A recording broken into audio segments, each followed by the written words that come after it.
Le portrait du jour, Nicolas, c'est Roch Marc Christian Kaboré, le président du Burkina Faso, qui vient d'être renversé par un coup d'État militaire. Oui, on parle effectivement ce matin d'un président destitué, arrêté et sans doute, à l'heure où on parle, détenu dans une caserne militaire avec la plupart de ses ministres.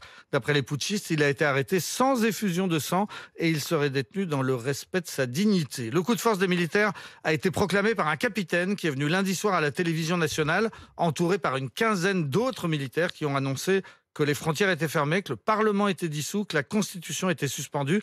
Bref, c'est un coup d'État à l'ancienne et en bonne et due forme dans ce petit pays enclavé au sud du Mali qui en a déjà connu beaucoup. À 64 ans, Roch Marc Christian Kaboré était en réalité le premier président civil élu puis réélu démocratiquement. Il avait commencé sa carrière sous le règne du révolutionnaire très charismatique Thomas Sankara, fils d'un ministre des Finances. Il est lui-même devenu ministre des Finances, puis Premier ministre. Tout ça après avoir fait ses études d'économie en France à Dijon. Il était jusqu'à lundi un chef d'État plutôt respectable et respecté. Sauf qu'il n'a pas su assurer la sécurité de son pays. Et non, les djihadistes chassés du Mali par l'armée française ont fait du nord du Burkina Faso une base arrière et ils commettent depuis 6 ans d'épouvantables massacres. Tueries ethniques, massacres religieux, carnage contre les forces de l'ordre. Il y a 2 mois à peine, 53 gendarmes ont été tués tous ensemble près d'une mine d'or à la frontière malienne. Les militaires se sentent impuissants et surtout ils se sentent pas soutenus par le président Kaboré. C'est cette colère qui a éclaté ce week-end. Toutes les casernes de Ouagadougou, la capitale, se sont mutinées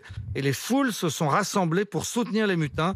Les manifestants réclamaient un régime militaire et le départ de l'armée française. La France a une base à Ouagadougou qui accueille les forces spéciales, environ 350 soldats d'élite. Pour l'instant, ils n'ont pas bronché. Ces Français, ils n'interviendront que si la communauté française devait se retrouver en danger.